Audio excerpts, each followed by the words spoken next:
Disclaimer. Please forgive me now for there may be mispronunciations in this video.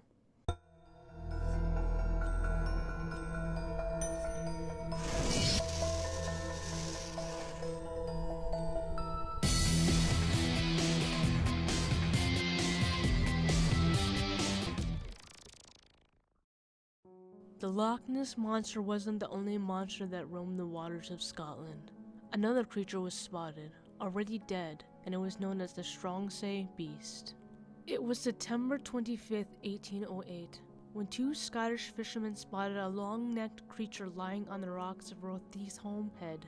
These two fishermen were known as John Peace and George Ciar. By the time they spotted the creature, it was dead, and seabirds had already feasted on the carcass. Word about the creature got out, and locals rowed their boats as close as they could get to the jagged rocks to get a good look, but they didn't have much luck. 10 days later, a storm washed the carcass up the Orkney Island beach. Peace, Ciar, and a dozen others eyed it, wondering what it could be. It was 4 men that examined and measured the body the day it washed up, including John Peace and George Ciar. One report in the Orcadian, which is the island's newspaper, its flesh was like coarse, ill-colored beef, entirely covered with fat and tallow, and without the least resemblance or affinity to fish. The reporter claimed it looked nothing like a whale or fish. The skin, he wrote, was gray-colored and had elastic texture, 2 inches thick. It was also reported to have had 6 legs dangling from the underside of its 55-foot-long body. A wiry mane of silver-colored hair grew from its 10 feet 3 inches long neck and shoulders, all the way down to its tail. The mane, according to legends, glowed in the dark, even as the body decomposed. The shape of its head was like a sheep's, with bigger eyes than a seal. Even long after the creature had rotted away, their memories were tested, even in the court of law. Island officials took sworn statements from eyewitnesses, hoping to piece together the facts.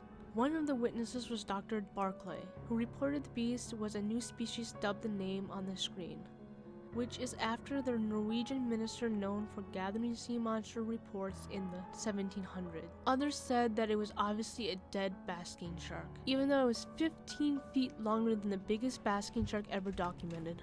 Naturalist Sir Everard Home read about the Stronsay beast, and he was intrigued by the tales of the sea monster. He viewed what was left of the evidence, a vertebrae of the monster. He was convinced that the creature was nothing more than the remains of a decomposing basking shark.